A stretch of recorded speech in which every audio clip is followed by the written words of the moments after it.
Olá, meus amigos e minhas amigas. Dos diversos assuntos que abordaremos no vídeo de hoje, iniciamos falando sobre o Fórum Global de Segurança que ocorreu em Shangri-La nesse final de semana. A reunião que aconteceu na Ásia acabou sendo monopolizada pelos debates em torno da assistência militar à Ucrânia.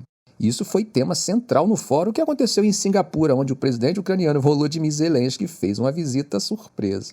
Com o aumento dos ataques de mísseis e aéreos pela Rússia, Kiev afirma que precisa defender não apenas suas unidades militares próximas às linhas de frente, mas também suas cidades e infraestruturas críticas, o que está sobrecarregando suas defesas atuais. Mick Ryan, um major-general aposentado do exército australiano, explicou: proteger a infraestrutura crítica, os civis, as capacidades militares e permitir que a Ucrânia use suas capacidades aéreas para atacar os sistemas russos são prioridades essenciais.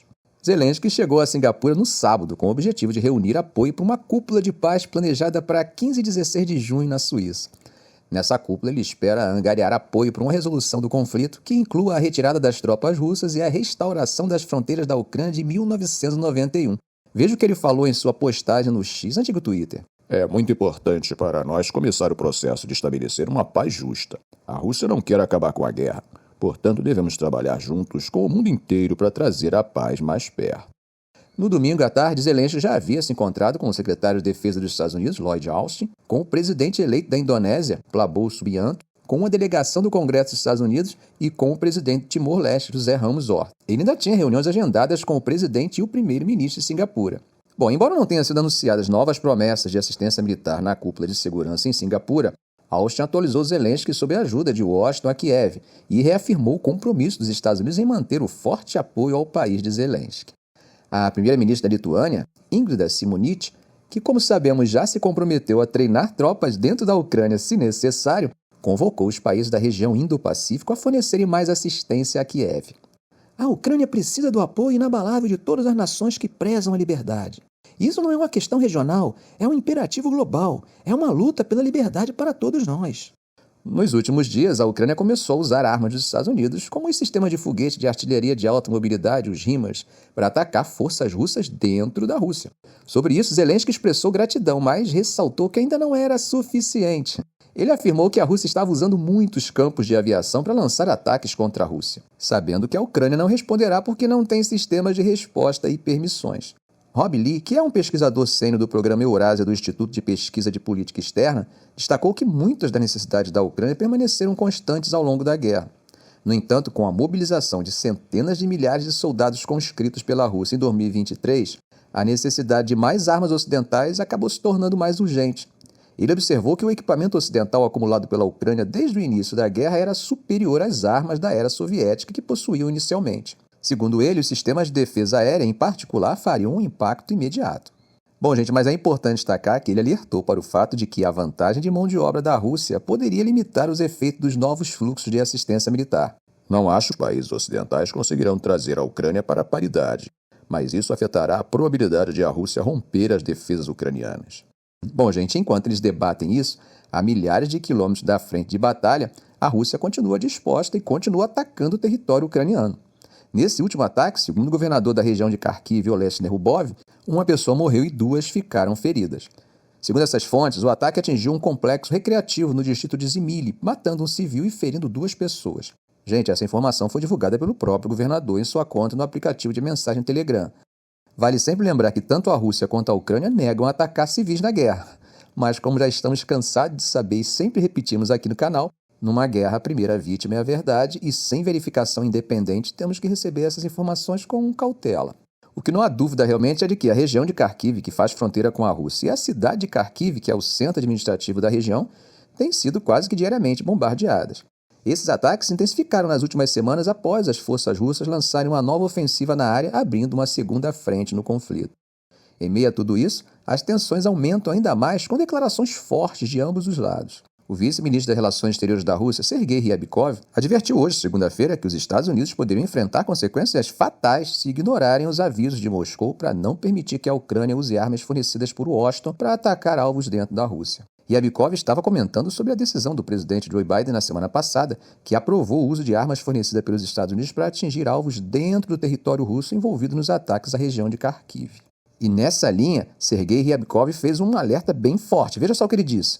Gostaria de alertar os líderes americanos contra erros de cálculo que poderiam ter consequências fatais. Por razões desconhecidas, eles subestimam a seriedade da resposta que podem receber.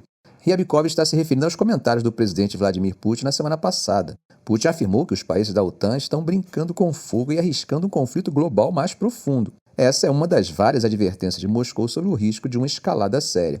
Ryabkov ainda sugeriu que os líderes americanos dediquem tempo para estudar detalhadamente o que Putin disse, em vez de, segundo ele, gastar tempo com videogames, indicando a leveza de suas abordagens. Ele destacou que Putin entregou um aviso muito importante e deve ser levado com a máxima seriedade. E aí, gente, o que vocês acham desse aviso de Ryabkov? Escreve aí. Bom, Putin também declarou que o Ocidente estaria diretamente envolvido em qualquer uso de suas armas pela Ucrânia para atacar profundamente dentro da Rússia. Isso pelo fato de que esses ataques necessitariam de ajuda de satélite, inteligência e apoio militar do Ocidente.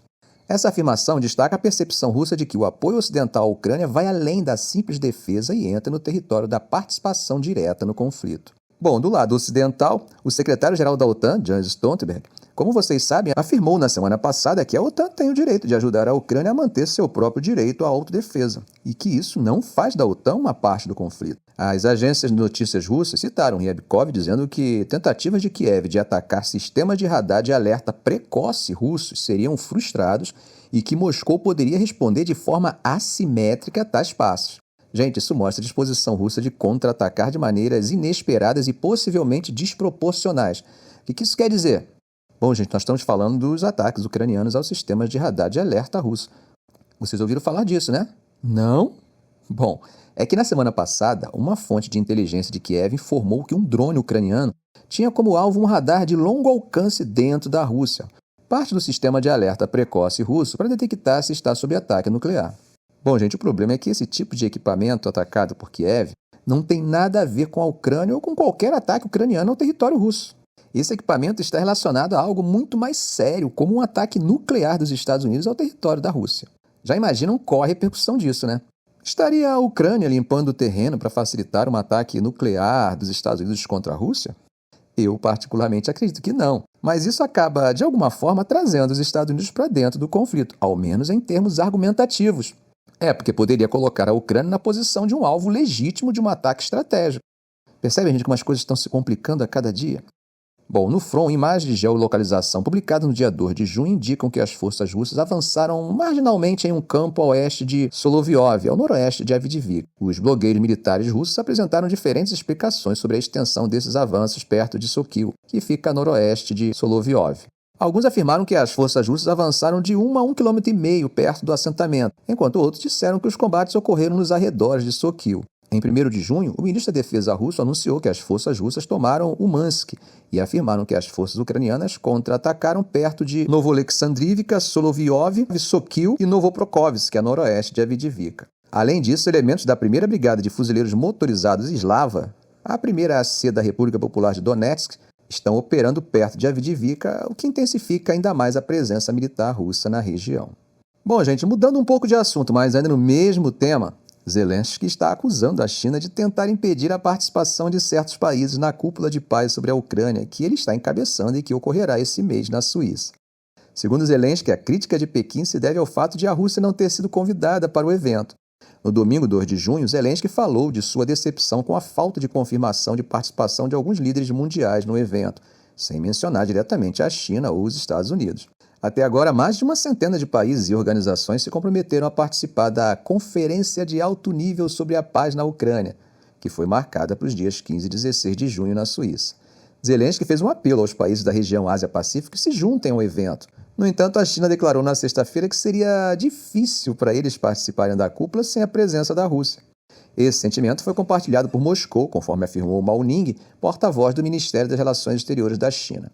Mao Ning explicou que há um descompasso evidente entre as disposições da conferência e as expectativas da China e da comunidade internacional. Ele acrescentou que, sem uma abordagem que contemple essas expectativas, o evento dificilmente contribuirá de maneira substancial para o retorno da paz. Bom, gente, atravessando o Mediterrâneo, vamos falar sobre os recentes movimentos diplomáticos em relação ao reconhecimento do Estado palestino e às tensões contínuas no Oriente Médio. Hoje, segunda-feira, um grupo de especialistas das Nações Unidas fez um apelo para que todos os países reconheçam o Estado palestino como um passo essencial para garantir a paz na região. Esse apelo, é claro, surge depois de Espanha, Irlanda e Noruega reconhecerem oficialmente o Estado palestino, uma decisão que acabou gerando indignação em Israel, aumentando seu isolamento após quase 8 meses de guerra em Gaza. Esses especialistas, incluindo o relator especial das Nações Unidas sobre a situação dos direitos humanos nos territórios palestinos, afirmaram que o reconhecimento é uma demanda importante dos direitos do povo palestino e sua luta por liberdade e independência. Segundo eles, essa é uma condição prévia para uma paz duradoura na Palestina e em todo o Oriente Médio, começando com a declaração imediata de um cessar-fogo em Gaza e a suspensão de incursões militares em Rafah. Eles também destacaram que uma solução de 2 estados continua sendo o único caminho acordado internacionalmente para a paz e segurança, tanto para a Palestina quanto para Israel, além de ser uma maneira de romper os ciclos de violência e ressentimento que duram gerações. Até o momento, o Ministério das Relações Exteriores de Israel não respondeu aos pedidos de comentários. No entanto, é importante notar que, com o reconhecimento do Estado palestino por Espanha, Irlanda e Noruega, esses países esperam acelerar os esforços para garantir um cessar-fogo na guerra entre Israel e o Hamas em Gaza. Eles também esperam que essa decisão incentive outros estados da União Europeia a seguir o mesmo caminho. Bom, não sei se vocês sabem, mas 143 dos 193 países membros da Organização das Nações Unidas reconhecem o Estado palestino, incluindo o Brasil, tá? Esse número de estados não é desprezível. Representam a porcentagem de 74% dos membros das Nações Unidas. Para a ONU, no entanto, a Palestina goza do status de Estado observador e não de Estado pleno. Bom, claro que Israel tem condenado repetidamente as iniciativas de reconhecimento de um Estado palestino, argumentando que essas ações fortalecem o Hamas. Ficamos por aqui. Se esse vídeo foi útil para você, faça um comentário, compartilhe em suas redes sociais, dê um like. E é claro, se ainda não for inscrito, inscreva-se no canal e ative o sininho. Ok, gente? Um grande abraço do professor Arão Alves.